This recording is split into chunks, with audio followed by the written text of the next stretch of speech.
Good morning one and all. I am Sujata Dowri, working as assistant professor in SGM College, Karar. This is my second lecture of BSc third year from the topic operational research. In operational research, the first topic is linear programming problem. In the first lecture, we will see some definitions or some terms which we have in linear programming problem, in solving linear programming problem. Okay. So in the second lecture, let we have some examples or some terms related to LPP.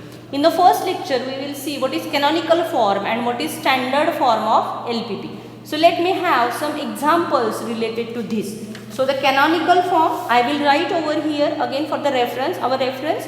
I will write what is canonical form and what is standard form. Fine. So the canonical form, that is I will write only the matrix notation. Okay. So canonical form, over here we will see linear programming problem. Okay.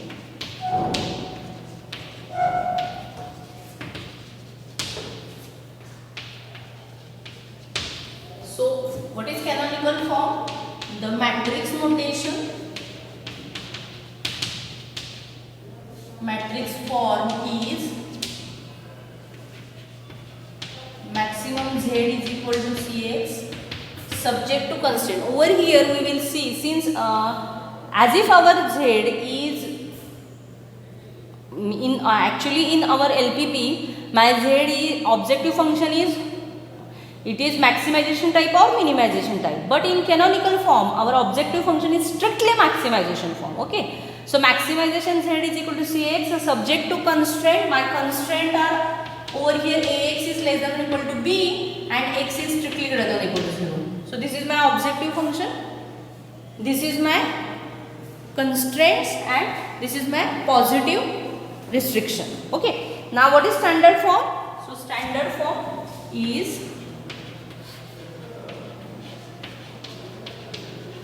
see what is standard form, maximize Z is equal to Cx subject to constraint Ax is equal to B, x greater than or equal to 0. So the only difference between canonical and standard form is, over here my constraint are less than or equal to type for canonical form, and in the standard form the constraints are equal to type. That is the only difference between canonical and standard form. Okay.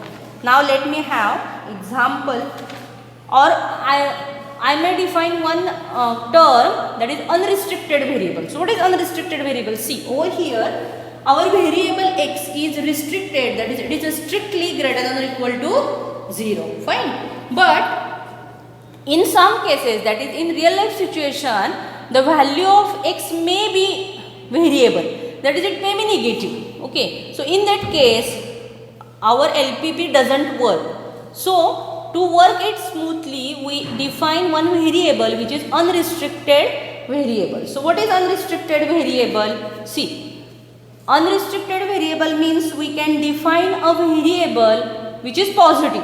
Okay, suppose I have xr as unrestricted in sign. Xr, that is my arc variable, is unrestricted in sign. Then over here, to restrict this variable, I can define the two variables. Say xr dash and xr double dash. These two are greater than 0. Xr dash and xr double dash, these two variables are greater than 0, and I can write this variable xr as difference between these two. That means xr dash minus xr double dash. Okay. For example, suppose I have my second variable as restricted in sign, unrestricted in sign. Then I can define x2 dash and x2 double dash. These two variables are greater than or equal to, it may be equal to 0. Fine. Then I can write x2 as x2 dash minus x2 double dash simply. Fine. Over here the variable x2 is now restricted in sign. This variable x2 is now restricted in sign. Fine. So that is nothing but unrestricted variable. Okay. So let me have one example of unrestricted variable as,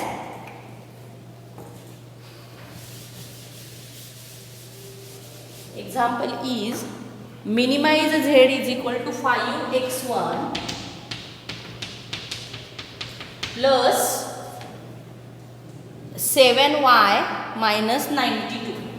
plus 7y minus 92 subject to constraint. The constraints are 2x1 plus 5y is equal to 13. x1 minus 3y greater than or equal to 4. Next 3x1 minus 2y. 3x1 minus 2y is less than or equal to 10. Okay, over here x1 is greater than or equal to 0 and y is unrestricted. Unrestricted in sign. Okay, so now I can and the problem is write LPP in canonical and standard form. We need to write this problem in canonical as well as standard form of LPP. Okay, so since my y is unrestricted in sign, I can write the variable y as y dash minus y double dash and y dash and y double dash are strictly greater than or equal to 0. Fine. Okay, now I can write objective function. Since my over here the objective function is of maximization type, minimization type, we convert it to maximization by multiplying it to minus 1. So I can write this as, see, maximize z is equal to minus 5x1 minus 7. Instead of y, now we can replace this as y dash minus y double dash. So my equation is y dash minus y double dash plus 92, because I can multiply this by minus 1 so that minimization problem is converted to maximization. Okay, now next step over here, since it is equality type, I can write this equation as less than or equal to and greater than or equal to. Less than or equal to and greater than or equal to type. That means this equation can be written as 2x1 plus 5y less than or equal to 30 and 2x1 plus 5y greater than or equal to 30. But since over here we need my equation to be less than or equal to type for canonical form, so I can restrict this as 2x1 plus 5y less than or no, I can multiply this by minus, sorry. So it is minus 13. Okay, so my first equation is now as it is, that is 2x1 plus 5, only the difference is I can replace the value of y as y dash minus y double dash. Okay, less than or equal to 30. Second equation is minus 2x1 minus 5 y dash minus y double dash less than or equal to minus 30. That is my second equation. Getting the two equations, since over here the sign is equality, I can write the equation in the form as less than or equal to and greater than or equal to. Okay, but in canonical form again I required the constraint as less than or equal to. So convert this greater than or equal to less than or equal to. Hence I get this as multiply this equation by minus 1 so that it is converted to less than or equal to type. So it is minus 2x1 minus 5y less than or equal to minus 30. Okay, so these are my first two equations. Now I can write these two equations. Okay, so I have these two equations as C. I can write this equation as, now since it is only greater than or equal to type, we can multiply the equation by minus 1 so that it is less than or equal to type. So I can have x1 minus x1 plus 3 y dash minus y double dash less than or equal to minus 4. And the last equation is as it is, since it is less than or equal to type only. So it is 3x1 minus 2y dash minus y double dash less than or equal to 10. Okay, so this is my canonical form of given LPP. Now what about the standard form? So in the standard form, our objective function in canonical and standard form are both are equal. That means we can write over here maximize z is equal to minus 5x1 minus 7 y dash minus y double dash plus 92. That is my objective function. Okay, now what about this equation? Since in my standard form, see over here, in standard form all my constraints are equality type. So since as if I converted it into equality type, this is 2x1 plus 5y is equal to 30 as it is, since it is equality type. Okay, now what about the next equation over here? See, it is greater than or equal to type and we convert equality type, so that since to convert it to equality type we can subtract a surplus variable, and hence the equation is x1, sorry, over here I can replace the value of y as y dash minus y double dash. Okay, so y dash minus y double dash is equal to 30.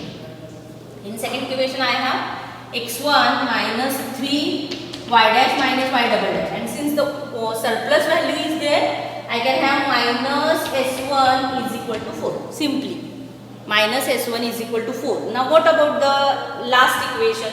In the last equation I can add some value, say s2.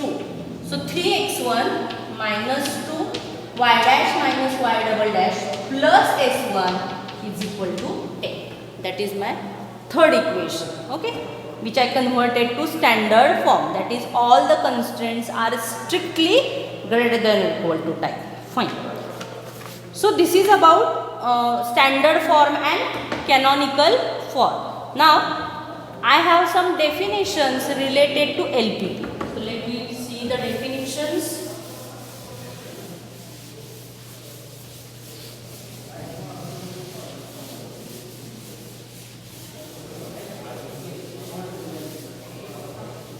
See, the first definition is a solution of LPP.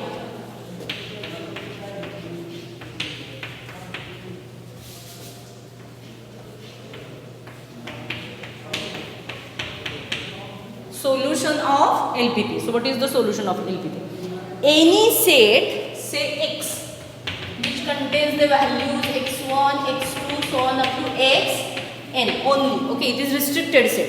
x1, x2, xn of variable is called a solution of LPP if it satisfies the constraints of LPP. If it satisfies the constraints of LPP. Constraint means, see, there are objective function, then there are some constraints and then restriction. Restriction is placed on x, that is x is strictly greater than or equal to. Over here constraints are nothing but ax is greater than or equal to b or ax is equal to b. So if any set, if it satisfies the constraints of LPP, then we call this set as a solution of LPP. That is my first definition. Now second definition, a feasible solution of LPP. Second definition, feasible